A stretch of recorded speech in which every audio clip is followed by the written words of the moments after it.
अपनी सरहदों से आगे की हसरत पालने की आदत से मजबूर चीन अब परमाणु हथियारों को दोगुना करने की तैयारी कर रहा है। ड्रैगन की इस धूर्त चाल का खुलासा पेंटागन ने अपनी रिपोर्ट में किया है। खबर के मुताबिक चीन इस दशक के अंत तक अपने न्यूक्लियर वॉरहेड को दोगुना करने के प्रयास में है।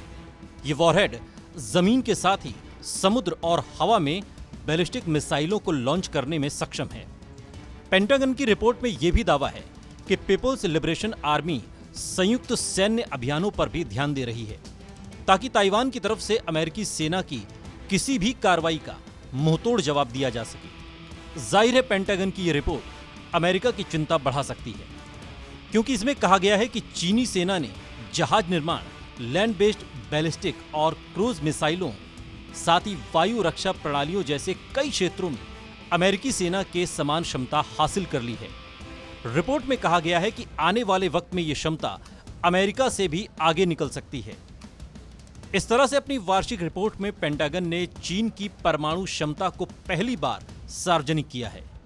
रिपोर्ट में कहा गया है कि चीन के पास 200 से कम परमाणु वॉरहेड हैं, जिनकी संख्या आने वाले 10 सालों में दोगुनी हो सकती है। चीनी राष्ट्रपति शी जिनपिंग के कार्यकाल में चीन तेजी से अपनी परमाणु क्षमता बढ़ाने में लगा है, इसलिए वो जमीन, हवा और पानी से परमाणु हमला करने के अपने साधनों की संख्या में लगातार इजाफा कर रहा है। उसके पास बैलिस्टिक मिसाइलें हैं जिन्हें जमीन और समुद्र से प्रोजेक्ट किया जा सकता है, और अब वो हवा से लॉन्च करने वाली बैलिस्टिक मिसाइल भी विकसित कर रहा है।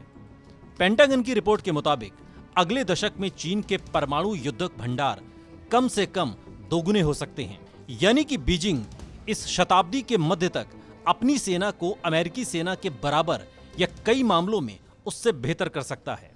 रिपोर्ट में यह भी कहा गया है कि यदि चीन अपने मंसूबों में कामयाब होता है तो अमेरिका को बड़ा नुकसान उठाना होगा। तो क्या कोरोना के बाद चीन एक बार फिर पूरी दुनिया को टेंशन देने की तैयारी में है? अड़ी सोमवार से शुक्रवार शाम 6 बजे सिर्फ TV9 भारतवर्ष पर।